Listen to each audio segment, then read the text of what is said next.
Channel 3 Moscow is a production of KTCA-TV, Channel 2, for stations of the Minnesota Public Television Network. Hello, I'm Jan Smaby. Several months ago, one of the producers here at KTCA dragged me into his office and showed me a piece of videotape which has stuck with me ever since. It was a clip from Soviet television showing a classroom of well-scrubbed Soviet-grade school children struggling to learn a well-known American protest song. Ever since that moment, I have been fascinated by the bits and pieces of Soviet TV I have seen. Tonight, you'll have the chance to share the fascination as we glimpse a part of the Soviet Union the way the Soviet people see it, through television, in a program we call Channel 3 Moscow.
Most of us have a lot of stereotypes about life in the Soviet Union. In our mind's eye, the pictures are uniformly gray. Life in Moscow is, at best, highly organized, at worst, dull and depressing.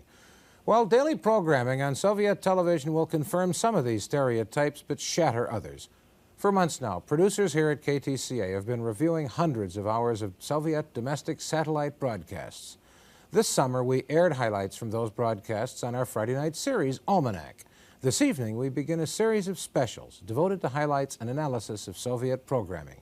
Tonight's show will examine programs aired in Moscow in September, including news, cultural programming, cartoons, and even a few commercials. We've obviously had to do some editing, but we have tried hard to retain the feel of the original programs.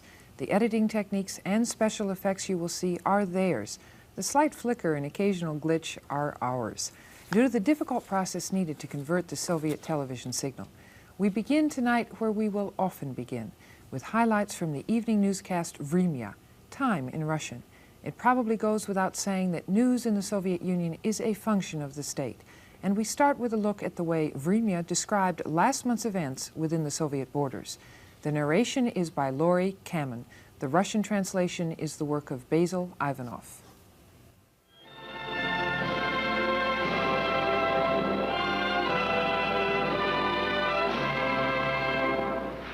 Добрый вечер. Здравствуйте, товарищи.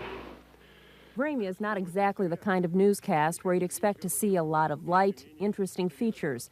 In fact, most of the broadcasts we've seen this month seem to begin with either a dry agricultural or industrial story.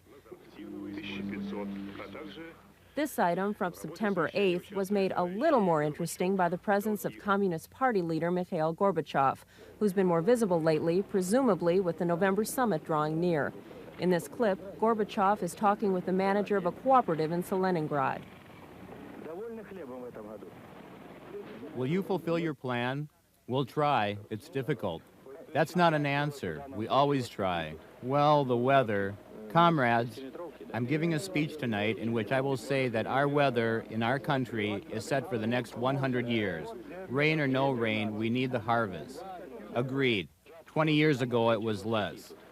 I must say that I'm expecting much from Kazakhstan because there's quality grain for trade in Kazakhstan. Grain is an all-union problem here in Kazakhstan.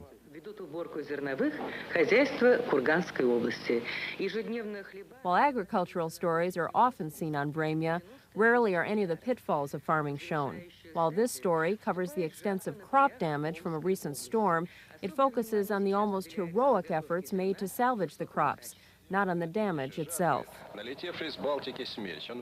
This is what a Baltic storm did at harvest end.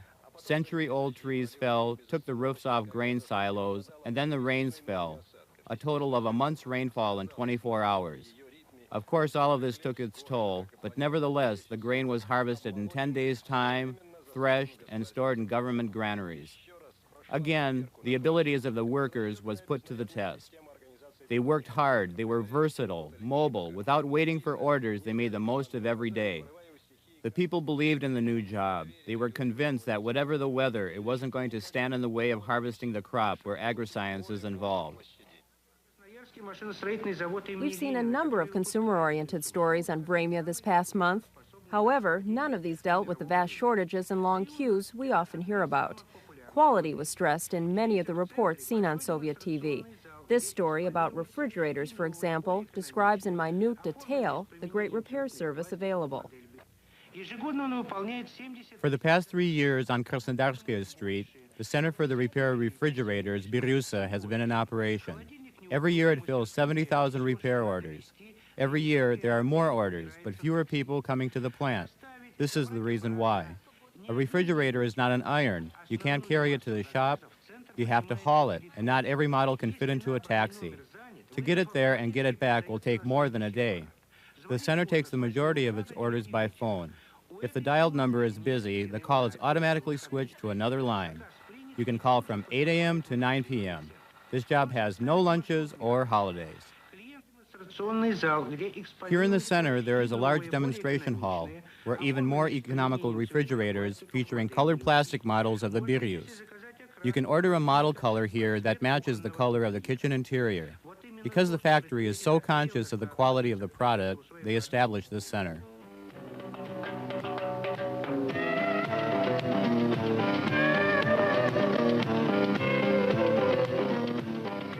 No, this is not a fashion runway in New York or Paris. It's a commercial that appeared on Soviet TV this past month. But even more surprising was the commentary that followed, openly criticizing the shortages of quality goods in the Soviet Union.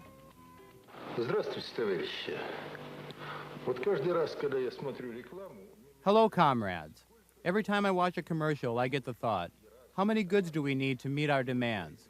With all of this abundance we produce, these products ought to satisfy all of our needs.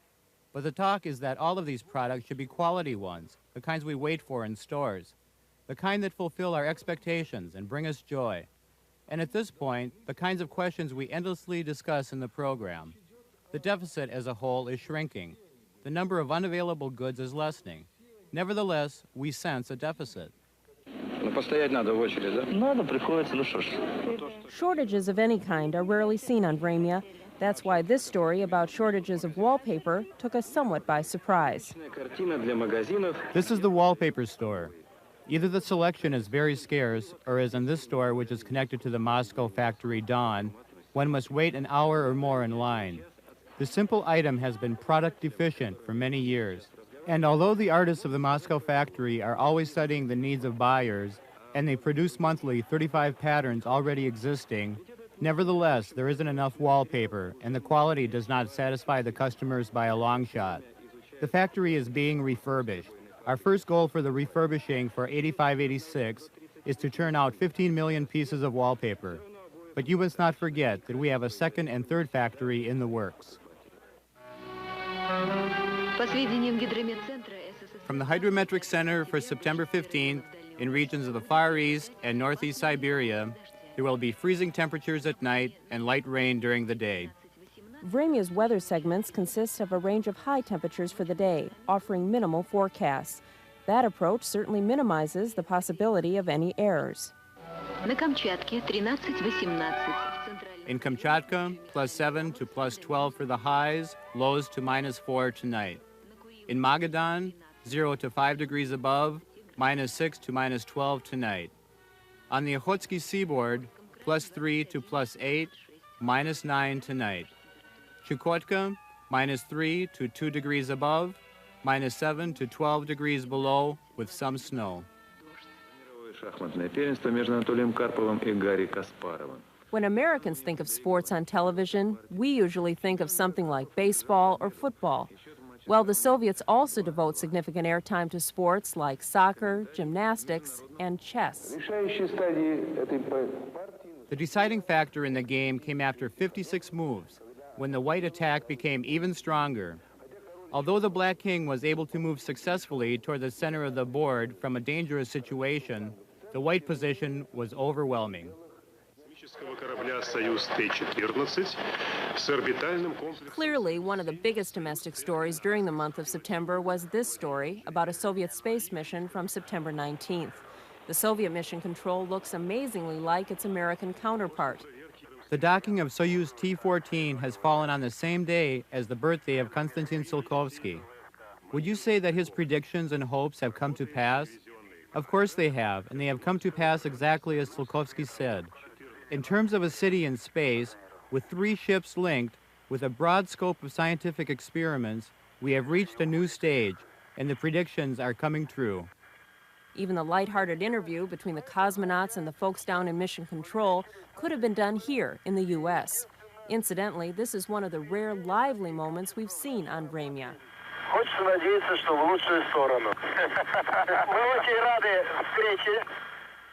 We've brought the guys a few earthly delights. Here's a bouquet of flowers, an apple, mail, matryoshka, lemons. In all, it's a joy for us to meet here and present some presents from Earth. And the flowers. The flowers were the first priority. Where are the letters? With us now is someone whose face is familiar to viewers who watched Almanac last summer. Nick Hayes is a professor of Soviet history and culture at Hamline University. Nick first became acquainted with Vremya when he was a visiting professor in Moscow. Nick, nice to have you back here. It's nice to be back. I see the astronauts or the cosmonauts are going to get matryoshka. What is matryoshka? Well, matryoshka is the favorite folk, Russian folk doll, the wooden dolls that open up, and then there's another little one inside again. This is, you know, if the Americans can shoot golf balls on the moon, this is, the Soviets can pass around everyday gifts. It's kind of the trivialization of space. We both do this. I noticed at the beginning that Gorbachev is visiting with the farmers, but he seems to be lecturing as well as politics. You know, this actually surprised me a bit, because every fall the stock piece is what a wonderful harvest we have. It's usually accompanied by a few volunteers going out to pick a few potatoes and so on and so forth. But this was actually slightly bad news. It referred to a water damage. And you're right, the tone was one of lecturing. He asked them, didn't he, are you going to meet the plan? Right. And the response, the director knew the correct response. He said, we're not going to blame it on the weather. We're not going to blame it on the weather anymore. And you know, since 1973, every year they've been blaming things on the weather. And what Gorbachev is saying, we know what the weather's like here. We know what it's going to be like for 100 years. And therefore you work. You get the plans done. You know, one thing we noticed this past month was a number of consumer stories, and we wondered why. So on Monday of this week, we spoke with Meade Jorgensen, a reporter and photographer in the Moscow bureau of the cable news network. Well, you can speculate that possibly with the new leader, Mr. Gorbachev, that these stories have, you know, has come down from on high. That these stories should appear more. More stories should be done on consumer goods. This kind of crackdown was seen a lot under Andropov as well, and it carried over to Chernenko too. I mean, we had the head of Moscow's fashionable, not fashionable, but highly best-stocked food store, Gastronome #1, was actually shot for selling too many of his goods to special customers and running a corrupt food store. A plant manager, I forget the town at the moment, but a plant manager was head of a huge cosmetics manufacturing firm, and a whole other complex was just given a very severe sentence for, among other things, many other things, but taking kickbacks for covering up a scandal where charcoal or coal dust was actually being used for mascara in women's cosmetics. And you know, that crackdown on corruption started under Andropov, sort of continued apparently under Chernenko, and so this could be a continuation of that. It could be something new. It's hard to say. Nick, what about this story about the appliance repairs are now available and you can even call up on the phone? Oh, there's many levels. It's a wonderful story. I mean, in part I took it, I mean, this is the final answer to Richard Nixon's kitchen debates when Nixon talked about the wonders of American kitchen. And now we're seeing the wonders of Soviet refrigerators. One of the points is, the obvious point is that we have more, you used the phrase earlier about colors. We think of it as uniformly drab. Well, now we see a country of many colored refrigerators. But the real story there is this peculiar thing about service.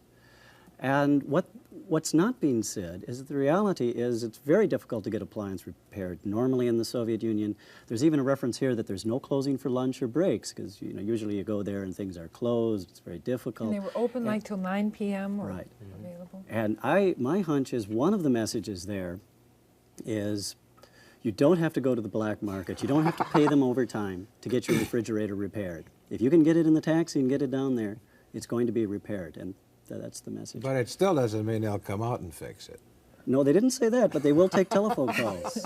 But Nick, let's talk a little bit more about the black market. For example, the piece about the shortages of wallpaper that they actually showed people waiting in line outside. And one reads in books as well as in the articles about how everyone has to queue up in line and wait endlessly to get even the most basic kinds of goods. That does make the black market pretty lucrative, doesn't it? Yeah. I mean, it is true. You have to queue up for most major, especially quality goods. I wouldn't say basic goods, but what was interesting about that little spot, by the way, was the showing of a very unpleasant scene. People waiting outside a factory. That's not good copy. And it's roughly like getting your refrigerator fixed, of course. So the reality is that people don't have confidence that they can get diversified wallpaper. They probably know that it's being sold. There's an Russian expression for it, under the table, that they can get it through various other contacts. And this relates, and Jorgensen's quite correct, that there has been an increasing pressure. It really started even before Andropov, since 1979 on, to direct to the problem not just of shortages, but to the implication that there's some corruption and graft going on. We know about it. We're getting tough. The reference to the charcoal mascara.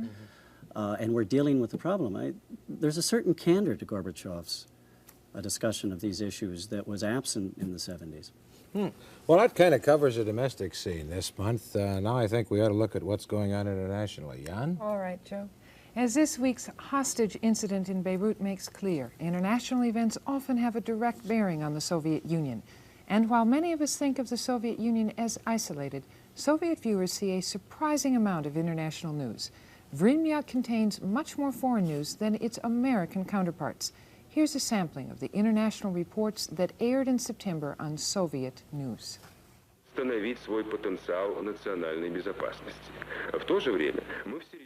From what we've seen, Vremya's coverage of international affairs seems to focus lots of attention on oppression and devastation in the West.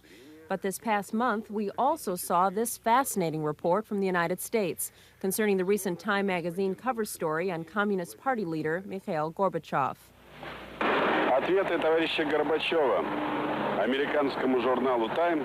answers of Comrade Gorbachev to the American magazine Time were very timely, very much to the point.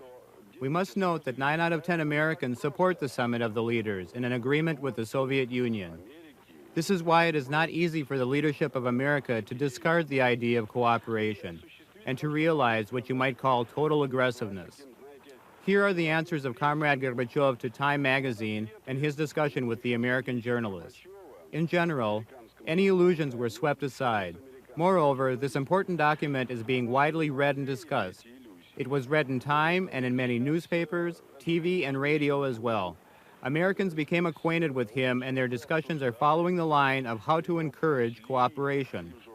The words of Mikhail Sergeyevich Gorbachev to Time magazine have taken wing, concerning the fact that our countries will either live together or will perish together. In Rome, proceedings began anew in the attempt on the head of the Roman Catholic Church, John Paul II. On September 19th, we saw this story concerning the trial of Ali Aja, who was charged with the assassination attempt against Pope John Paul II. In the previous court session, the total lack of substantiation of participation by Bulgarian citizens was shown. During the proceedings, it was clearly shown that Turkish terrorists were deeply involved. from the underground neo-fascist group Grey Wolves. The Democratic Society of Italy is demanding the swift identification of the true perpetrators and to remove the blame from innocent people, blame which was based on lies.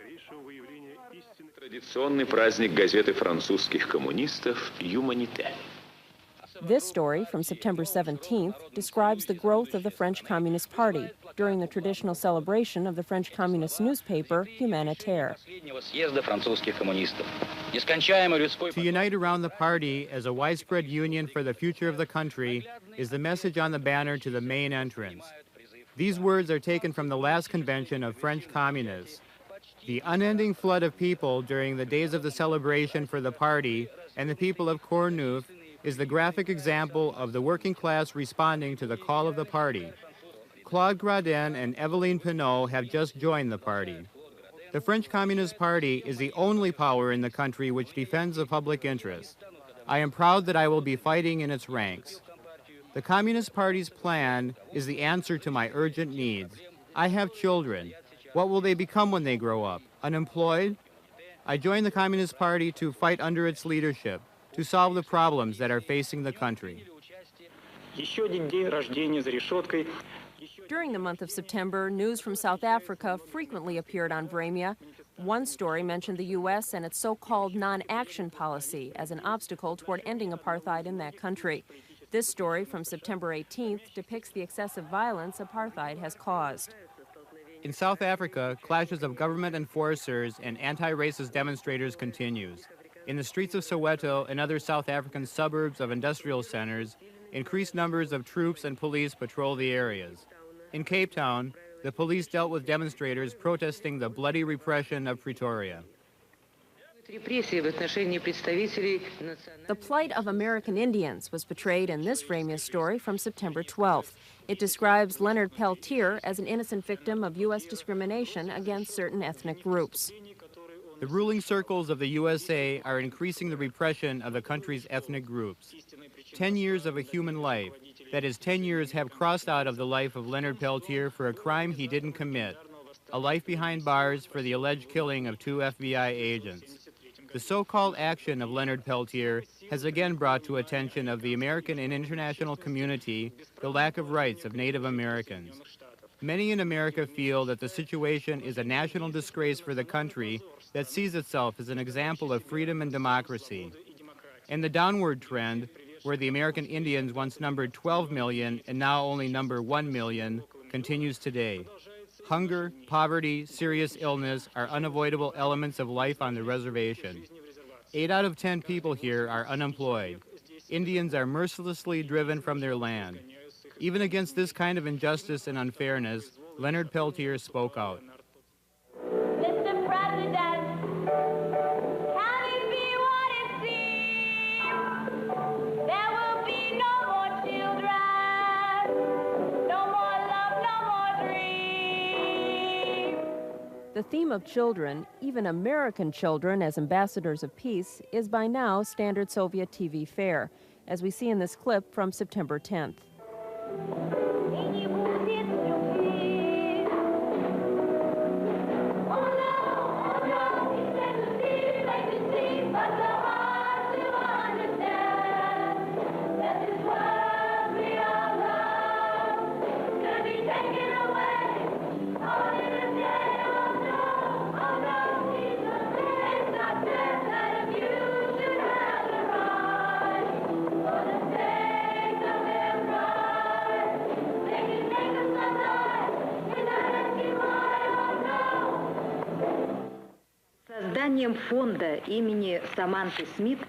A fund has been created in the name of Samantha Smith by one of the citizen exchange groups of the U.S., Friendship Force.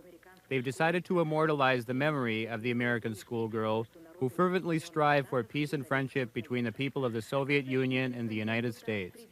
The fund will provide annually a 2-week trip to the Soviet Union for an American boy or girl, aged 11 to 14, who will be the winners of a contest demonstrating their friendship and goodwill, their sincere quest for peace, the excellent ideals and convictions which were exhibited by Samantha Smith. Nick, in the piece on the Time magazine coverage, the story of Gorbachev, the reporter described Time magazine as an important document. Now, how many of the citizens in the Soviet Union have read Time magazine? Well, actually read it very few. I suspect it's something you can see occasionally in Moscow and Leningrad and Kiev. They circulate. I doubt if the average Soviet can distinguish between Time, Newsweek. They probably tend to see all of the major American publications lumped in as one, as we tend to see all the Soviet publications as if it's, you know, one voice. What I kept wondering, I mean, what would Henry Luce say about this? I mean, here's Time magazine being touted by the Soviets. I mean, why?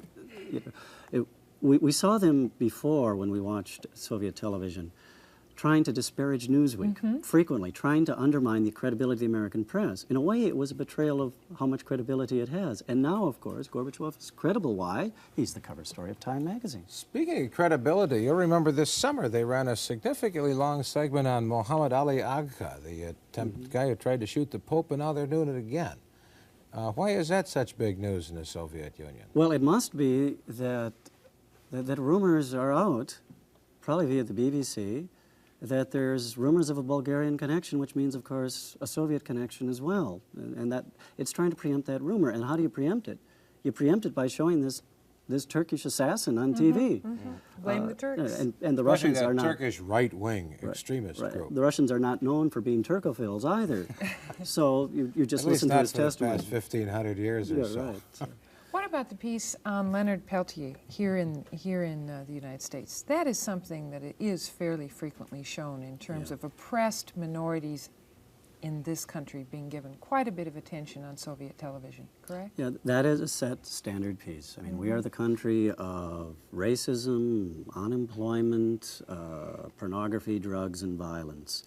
And of course, what struck me about as interesting about the piece is it doesn't really have any contemporary any note. There was no event that precipitated the piece. It was just news page. Right. It was just time to discuss Native American problems.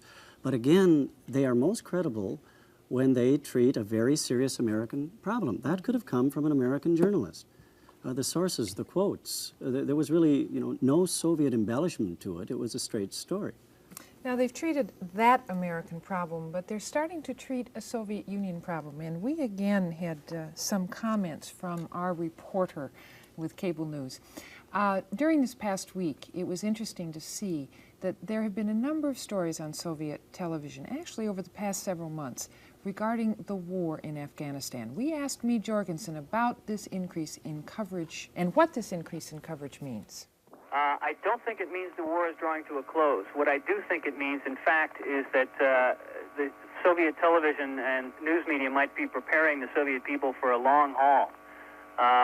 What we have seen recently on television is a reporter who is riding in amongst the troops, whether they be Afghan or Soviet, and actually some little bits of fighting. I know over the weekend, in fact, there were some pictures of an Afghan patrol actually looking like they were doing some genuine fighting, and an interview with the Afghan commander.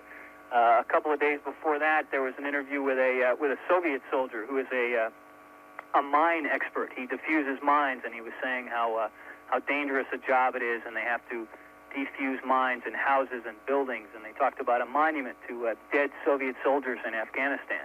And I think if anything, as I say, they're preparing Soviet people for the fact that there is a war there. But clearly, Nick, while they may be attempting to prepare the Soviet people for the war that's going on, and it may be a long run, Afghanistan hasn't been brought into the homes of the Soviet Union citizens the way Vietnam was brought into our homes. No, absolutely not. You see, I mean, they've learned a lesson from perhaps American TV in the Vietnam War. That is, just simply the presence of war on TV creates negative reactions in the population. So what you get is really kind of a very patriotic of our boys are out there, the people love them, they're doing their job. But I think the point is fairly correct that it's not by coincidence that suddenly it plays on the news again. And again, it's probably in reference to the rumor the boys are coming home in a box and that there are some problems that has to be addressed. Is it unusual, by the way, to see the children, the United States and Soviet Union children, singing together about peace and also exhorting the President of the United States to be peaceful? I don't know about the ages of the children. It's not unusual to see some international Congress of youth, one of which was just held recently, with various songs of international fraternity and brotherhood. And of course the key there is it's a song to Mr. President. Mm-hmm. Now, Mr. President is not identified, but obviously it only directs towards one country who's not listening to the world's children. Nick, we're going to move now into another area, which is going to be cultural affairs. Joe? On to culture. So far tonight, we've been talking about Soviet newscasts, both domestic and international. But there's much more to Soviet television than what appears on Vremya. There are children's shows, movies, variety programs, sports coverage, even Soviet-style commercials.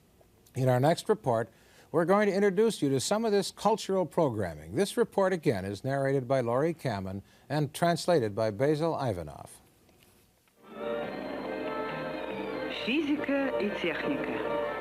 We've seen a number of Soviet television shows this past month geared toward children.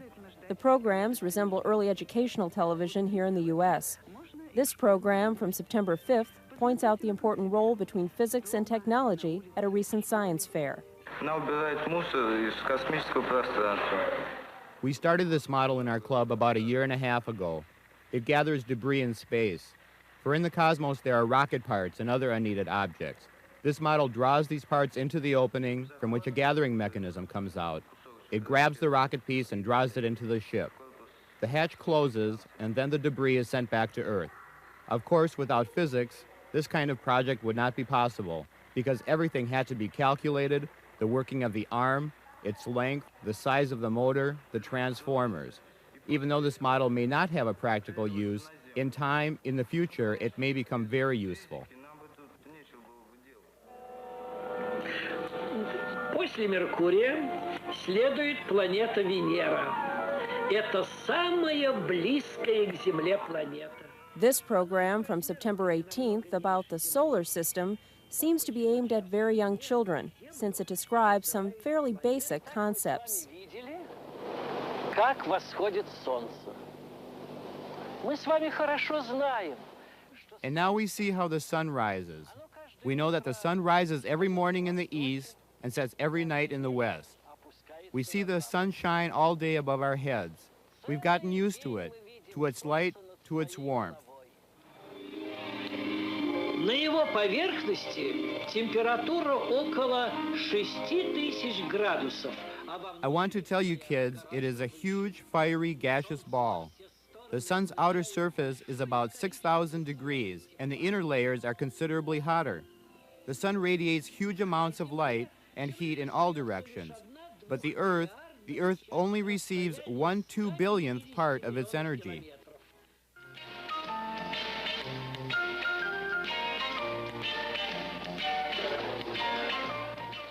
American parents apparently aren't the only ones concerned that their kids will be well equipped when they go back to school. As these next two reports indicate, Soviet parents want their children to have everything they need to get the new school year off to a good start.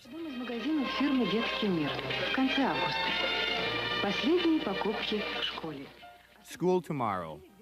These clothes were bought in one of the Children's World stores, the final buys before the school year. The uniform section is especially interesting, where mothers and fathers see their children's uniform in front of their eyes when the kids put on their school dresses and jackets. What do the parents think of all of this? Well, children are children. They're always interesting. They're always unique in their own way. Today's kids are more mature, smarter, they can read, write, and count.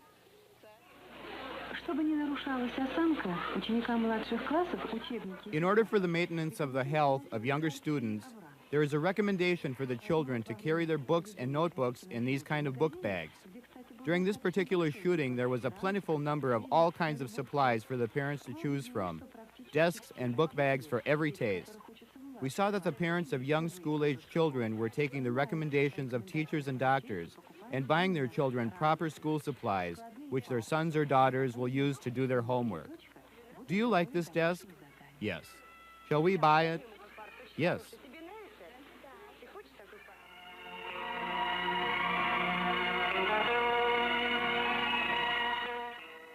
Not surprisingly, from the looks of this Soviet cartoon, Soviet children would rather be outside playing with their friends than inside studying for exams.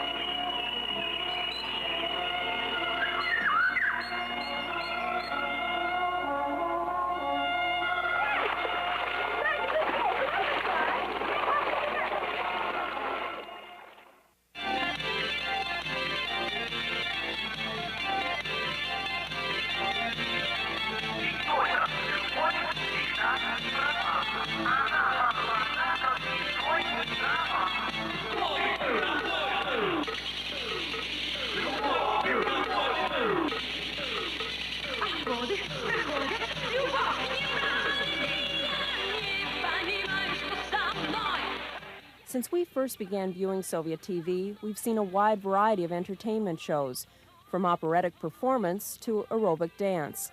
Surprisingly, we've also seen quite a few rock-type performers.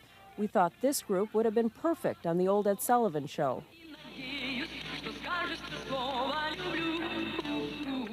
The words of the song are, "People in time have partings and meetings, but he who believes and loves gets an answer. It is a great miracle. It goes on forever. To he who believes and loves we answer. Only love is always right. It's young like the grass in the spring. All passes, but love never ends. I don't understand what it is. I don't understand what it is that's going on with me. Again and again, I hope and I wait that someone will tell me I love you. A great word, it's always fresh. I always love it."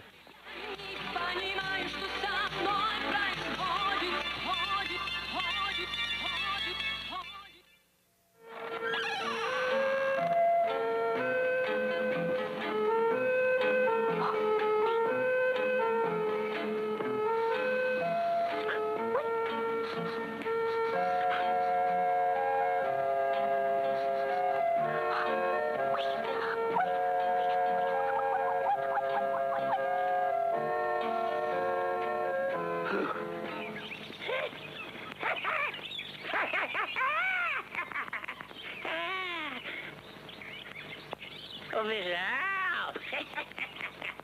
Испугался тебя. А почему? Почему? Потому. У тебя зубы выросли. We've seen this storybook hour regularly on Soviet TV.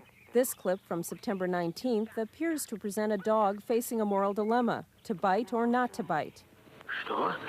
Накусал? Я не кусаю. I'm not biting, I'm building a dam. Don't bother me. Здравствуй, кабанчик. У тебя такие большие зубы. His job is to bite. You have such big teeth. Because I love acorns. To bite, is it good or bad? I don't know. Biting is bad. Why is it bad? Maybe you can. You need to sometimes when you're picked on.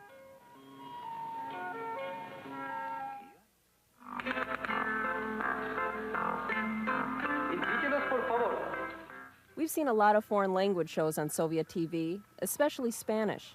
This show seems to borrow heavily from programs like Sesame Street in teaching basic language skills to children. Atención.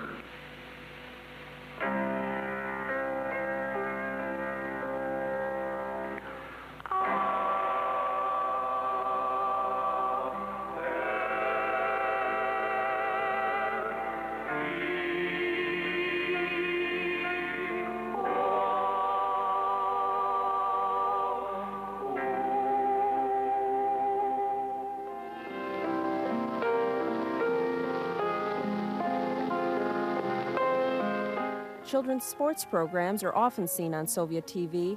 This show, from September 19th, sees young gymnast lives through the eyes of their coach.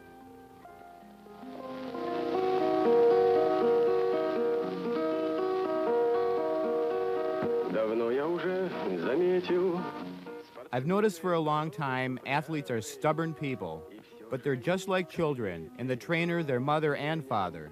Work is not for the heavy. You have no peace day or night. The trainer has a heavy load, and life, in short, is very hard. The exercise is endless, and your nerves are wound tight. It's his responsibility. He has to find the right person. Finally this month, we ran across this segment. Frankly, we're not exactly sure of its significance, but it was one of the few examples we saw of Soviet TV showing kids acting like kids. Ну что, все готовы? Начали!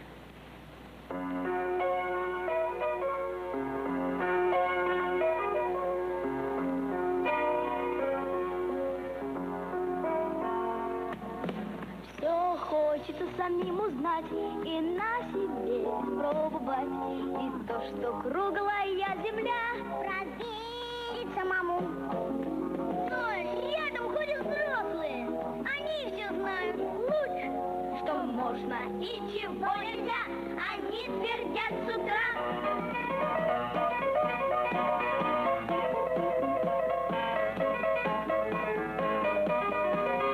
Ньютон, не играйте с яблоком. Колумб, не делай кораблики. Коперник, опять ты вертишься. Не смей, не шуми, не трожь. Галилей, не спорьте с учителем. Диоген, вылезай из-под парты.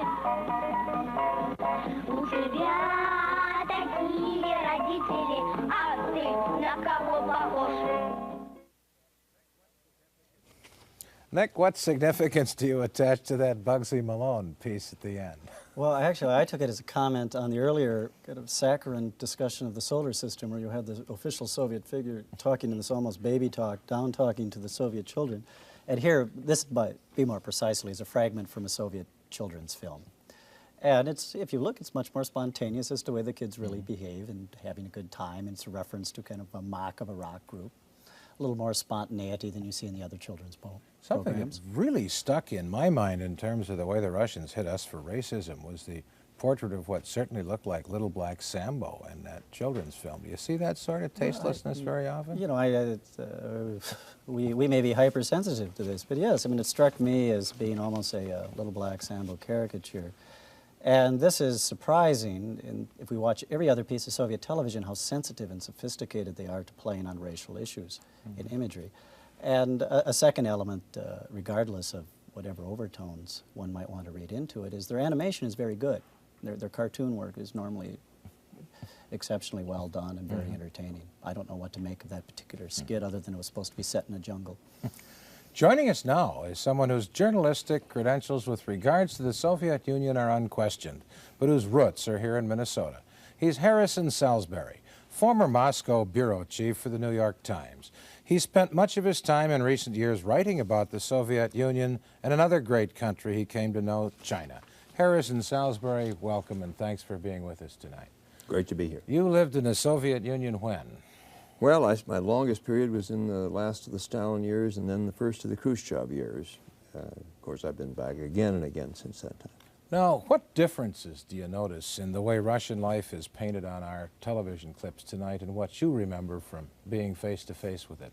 Well, let's take two consumer items. Number one, we saw a queue for wallpaper in Moscow. There wasn't any wallpaper when I was there. That sure solved the problem of waiting in line. No problem there at all. Secondly, they had a service for refrigerators. You could get your electric refrigerator repaired. If you put it in a taxi, if it would fit in a taxi and took it down to the shop, they were there on duty all the time. Well, there were no refrigerators either.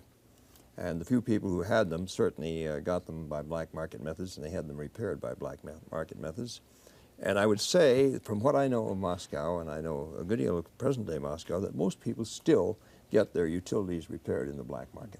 It's faster. In fact, it's not only utilities, you get everything repaired in the black market, otherwise it probably doesn't get repaired. How can the earnings from this be concealed in a society that supposedly is so state-controlled as Russia? Well, How can you make a lot of money on the black market and not the get earnings caught? are money. More often than not, it's an exchange of services in kind. Well, it can well be. I remember when I was there, I had a dacha, rented a dacha, country cottage just outside of Moscow. The only way you could get any repairs made to that was to hire the local carpenter who worked for a factory there, and he stole the lumber and the materials and stuff like that and made the additions or repaired in his spare time. He did that for everybody in the colony. You paid him some cash, but mostly vodka, and he got rid of that vodka very effectively. Liquid assets, you yes. might say. What about all the stories about children? Is that something that they've picked up based on the success of Sesame Street and really all the programs directed to children?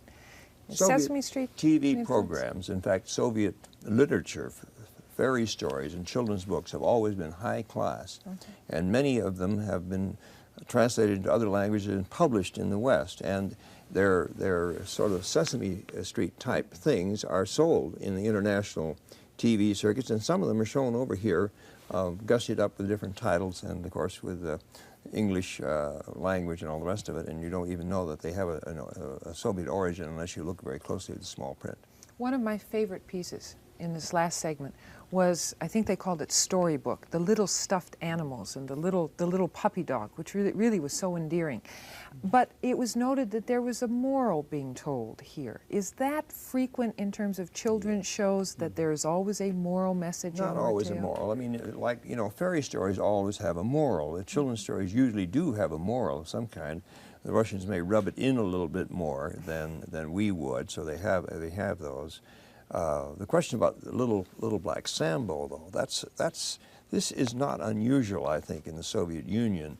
While they're very careful in their attitude on race and color and things of that kind, they have many of these stereotype images which seem not to fit into the pattern, and they go on having the little black Sambos. At the same time, they may denounce the United States for not having race equality or something of that kind. Of course, they don't have race equality in their own country. I mean, there's the attitude of great Russians, the great Russian Slavs, toward the other ethnic peoples, particularly those of the East and the ones who are slightly colored, is very chauvinistic. What signs of this did you see in everyday life? Well, I've often seen it. I've seen it in very personal terms. I well remember a young woman whom I knew because she worked for one of the news agencies, and she was very much stricken by a cameraman, a news cameraman who was an Uzbek, came from Central Asia. And her girlfriends used to make very racial remarks about the very idea of her contemplating marriage, as she was, with this Uzbek. It was a very simple thing. They just didn't, they were all very chauvinistic Russian ladies, and they wouldn't think of marrying somebody of a different color, a different race. You get that kind of thing all the time. I've seen old ladies, old elevator ladies in the days when they had them at the Metropole Hotel. When a Chinese group would walk out of the elevator, they would spit after the Chinese because they were yellow people. They were Genghis Khan. I mean, it all mixed up in their minds that these were the people who'd come, Mongols who destroyed Russia, you know, nearly 1,000 years ago. In the recent Time magazine article on Gorbachev, there was reference made to the fact that Gorbachev has slipped a couple of times and referred to the Soviet Union people as Russians. And then that has been allowed to go on air unedited, though he would quickly say, well, I mean, the people of the Soviet Union, we are that, we always will be that. But is this partly what you're referring to? This is a very sensitive point, and it's very common. Stalin himself, when he was congratulating the people of the Soviet Union for their victory in the war, raised a toast to the great Russian people, and he meant that. He was not making a mistake. He was talking about the great Russian people because they were the most patriotic people. And it's not at all unusual for a Gorbachev or somebody like that to say Russian, although they try to correct themselves because there shouldn't be the Russians shouldn't be more superior, more equal than all the other peoples in the Soviet Union, but they are, of course. And so it's a very common and interesting kind of error for him to make. Now, I suspect there's something else we'll never see on Soviet TV, and that will be the inter-party political fighting that really does go on there. But I have a sense that as Americans, we are very naive about that. We see the political party of Russia as a very monolithic organization, institution. It really isn't, is it? It's because the fighting all goes on inside the party. It's something called democratic centralism, which was invented by Lenin, which the theory was that you could argue within the party, really outside of the sight of the public. You could choose up sides and fight all you wanted, but once the decision was made, you were all united behind that decision. It never, of course, is true. There always are two bodies or maybe more bodies of opinion within the party, and they can have terrific fights, and sometimes they're divided over leadership and as well as principles and things of that kind. Something that's always interested me is how do these splits of opinion develop in a society where all the usual news media are state-controlled? How does the word get out in Kazakhstan that there is an argument in Siberia about policy in vital Russia? Well, let me first tell you the oldest joke in Moscow, which revolves around their two newspapers, Pravda, which means truth, and Izvestia, which means news. And ever since the day of Lenin, people have said, there is no news in Izvestia, and there is no truth in Pravda. So that gives you some sense of the attitude of people toward their newspapers.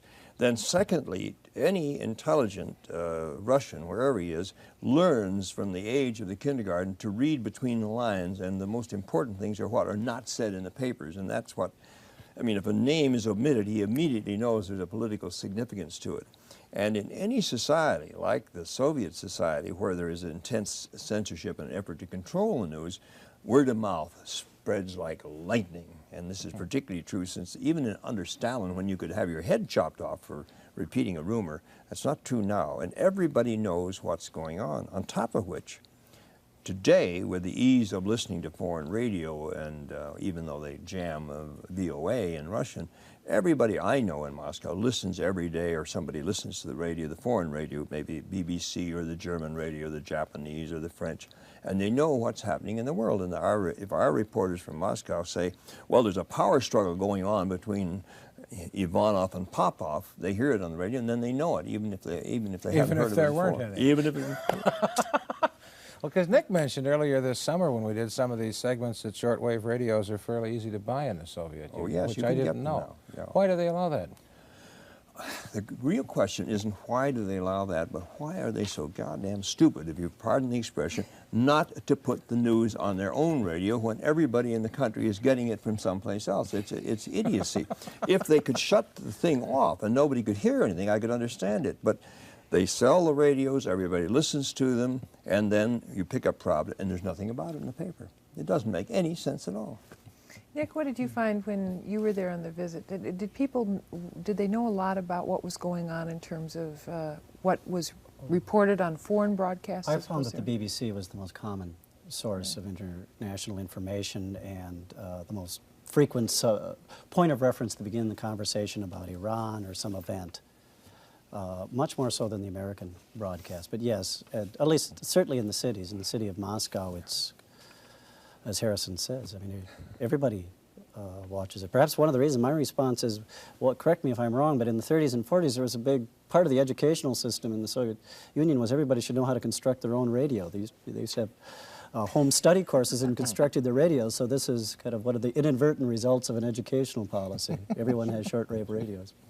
Now, I was asking both of you before the show, I will confess, about something, and you had slight disagreements on that. And again, I'm pulling from the Time article. But there was Gorbachev calling on God, mentioning God, as he was exhorting all Soviet Americans, but really Americans, to work for peace. And he said, surely God on high has not refused to give us enough wisdom to find ways to bring, etc. I thought, my goodness, I don't remember a former Soviet party leader ever invoking the name of God. Now, you both have somewhat different opinions on this. Nick? Well, my opinion is that, well, first of all, it is part of the proverbial speech, and Khrushchev did it frequently. He would slip and say some reference to God, maybe in a sentence, God will do this or that to us. But my feeling is that Gorbachev can write it off as that, a slip of speech, as part of the natural Russian idiom to use that. But that interview and everything he has done with the media, even your earlier references to the use of Russian, it strikes me as having far greater sophistication and deliberateness about everything he did. And that Time article was very finely tuned to American public opinion. I suspect it wasn't a slip of tongue. It was a deliberate play on American sympathies. And you think it was more... And I didn't think it was a slip of the tongue. I thought it was perfectly natural expression. I've heard it so many times. The Russians use it all the time, and political leaders use it as well. I've heard them use it for domestic audiences as well as Khrushchev used it all the time in foreign connections. So it seemed to me a perfectly natural thing for him to say. And Gorbachev is a very free-flowing politician. It's true he knows what he's doing, but he's not a person who has to use a script. Now, Harrison Salisbury, we have only seconds left. How do you think the upcoming Geneva summit will be played on Soviet television? Oh, I think you'll get a very strong play of it, and it'll be backing up Gorbachev. Gorbachev is going to be I rather expect Gorbachev to be a very, very effective man at Geneva. Maybe not with the American press and the American public, but so far as the rest of the world is concerned, and he'll get a strong backup from the Soviet press. Thank you, Harrison Salisbury, very, very much. Thanks a lot for being with us tonight. Thank you. Tonight's show has frankly been an experiment. We are now planning a second edition of Channel 3 Moscow for the evening of Wednesday, November 6th. But before then, we are very interested in your thoughts about what you saw tonight. So please, call us tonight with your comments about Soviet television. Call if you have questions, call if you have concerns. Call us and tell us what's on your mind. The number to dial is 612-642-1980. It's an answering machine, and the lines may be busy, so you should jot the number down. The number again is 612-642-1980. You can call anytime. We would also like to thank Father Lee Lubers and Rick Marchio of the Telecommunications Department at Creighton University. They are the people who supplied us with the hundreds of hours of Soviet TV we looked at for this show. That's it for tonight. Please join us Friday at 7 for Almanac, and be with us again November 6 for another edition of Channel 3 Moscow. Until then, for Joe Summers, I'm Jan Smaby. Good night.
Channel 3 Moscow is a production of KTCA-TV, Channel 2, for stations of the Minnesota Public Television Network.